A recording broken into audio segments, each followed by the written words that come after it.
ಹಬ್ಬ ಆಚರಿಸೋಕ್ಕೆ ನಾನು ನನ್ನ ತಾತನ ಮನೆಗೆ ಬಂದೆ. Hey guys, welcome to day second mini vlog.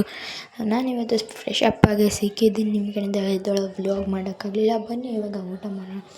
ನಮ್ಮಮ್ಮ ಊಟದಲ್ಲಿ ಪಲಾವ್ನ ಮಾಡಿದರು. ನಮ್ಮಮ್ಮ ಪಲಾವ್ನ ಸಖತ್ತಾಗಿ ಮಾಡ್ತಾರೆ. ಊಟ ನಿಮಗೆ ಸರ್ಪ್ರೈಸ್ ಇದ್ದೆ. ಏನು ಸರ್ಪ್ರೈಸ್ ಅಂದರೆ ಬನ್ನಿ ಇವಾಗಲೇ ತೋರಿಸಿದ್ದೀನಿ. ನಾವೊಂದು ನಾಯಿ ಸಾಕಿದ್ದೀವಿ.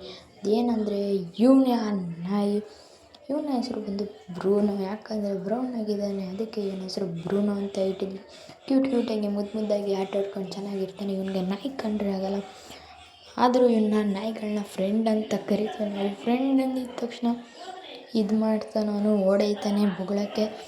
ಆಮೇಲೆ ಮನುಷ್ಯರು ಕಂಡೆ ತುಂಬ ಇಷ್ಟ. ನಾನು ಮೊದಲೇ ಅಂದಂಗೆ ನಾನು ಹಬ್ಬ ಆಚರಿಸೋಕೆ ನಮ್ಮ ತಾತನ ಮನೆಗೆ ಹೋಗ್ತಿದ್ದೀವಿ. ಸಂಜೆ ಆಗಿದೆ ಅಲ್ವಾ, ನಾವು ಇವಾಗ ತಾತನ ಮನೆಗೆ ಹೋಗೋ ಪ್ರಿಪ್ರೇಷನ್ ಮಾಡ್ಕೊತಿದ್ವಿ. ತಾತನ ಮನೆಗೆ ಹೋಗಬೇಕಿತ್ತು ಇವಾಗ. ಅದಕ್ಕೋಸ್ಕರ ಬ್ರೂನೋನ ವಾಕಿಂಗ್ ಕರ್ಕೊಂಡು ಹೋಗೋಣ ಅಂತ ಬೆಲ್ಟ್ ಹಾಕ್ತಿದ್ವಿ. ಅಲ್ಲೇ ಮುಂದಿನ ಡೈಲಿ ವ್ಲಾಗ್ಸ್ನ ಒಂದು ವಾರ ಅಲ್ಲೇ ನಡೆಸ್ತೀನಿ. ಆಮೇಲೆ ಹಬ್ಬದ ವ್ಲಾಗ್ ಕೂಡ ಅಲ್ಲೇ ಇರುತ್ತೆ. ನೀವು ಅದನ್ನು ನೋಡಿ ಎಂಜಾಯ್ ಮಾಡಿ. ನೋಡ್ತಿರ್ಬೋದು, ಇಲ್ಲಿ ನಾನು ನಮ್ಮ ಅಪ್ಪನ ಜೊತೆ, ನಮ್ಮ ಫ್ಯಾಮಿಲಿ ಜೊತೆ ನಮ್ಮ ತಾತನ ಮನೆಗೆ ಹೋಗ್ತಿದ್ದೀವಿ.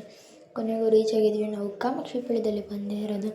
ನಾವು ಯಾರ ಮನೆಗೆ ಬಂದಿರೋಂದ್ರೆ ಇವರೇ ನಮ್ಮ ತಾತ. ನೋಡ್ತಿರ್ಬೋದು, ಇವರೇ ನಮ್ಮ ತಾತ. ಇವರ ಮನೇಲೆ ನಾವಿವಾಗ ಹಬ್ಬ ಆಚರಿಸೋದು.